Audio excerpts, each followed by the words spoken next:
Sana dumating yung panahon, mga kababayan ko, pagbigyan na maging Senate President to ng matahimik ang Senado.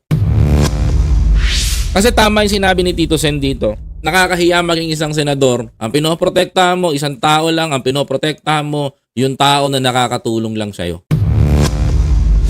Sana nga kung pwede nga lang buhayin si Senator Miriam Defensor Santiago eh.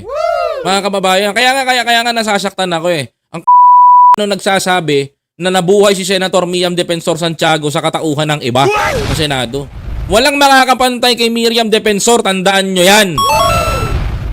No one, senators, walang sinumang senador ang makakapagpantay sa isang legasiya ng isang Miriam Defensor Santiago.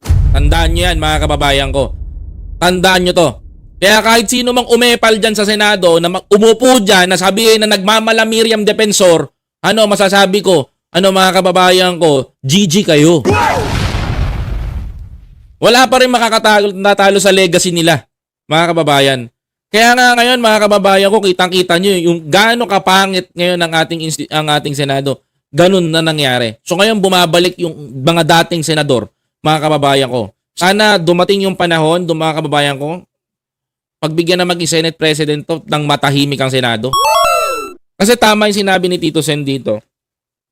Nakakahiya maging isang senador kung ang pinoprotektahan mo isang tao, mga kababayan. Totoo yan. Ang pinoprotektahan mo, isang tao lang. Ang pinoprotektahan mo, yung tao na nakakatulong lang sa'yo. But remember, binoto kayo ng taong bayan, supposed to be, dapat kayo ay sa taong bayan.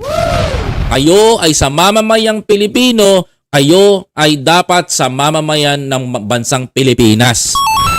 Kaya mga kababayan ko, yung sinabi po ni Tito Sen na to, medyo mainit po ito ngayon sa loob at sa labas ng social media. Kasi maliwanag po ito.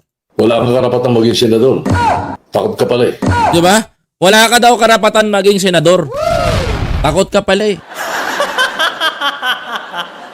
Anyway, kung sino man to pinatatamaan ni Tito Sen, wala tayo doon.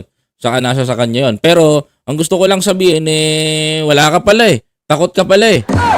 142 billion eh.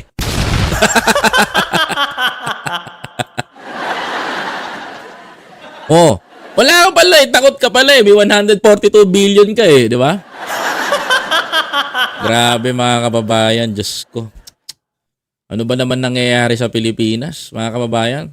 Di ba? Hindi ko alam kung sino, pero malamang, wala ka pala, takot ka pala, may 142 billion ka. Oh.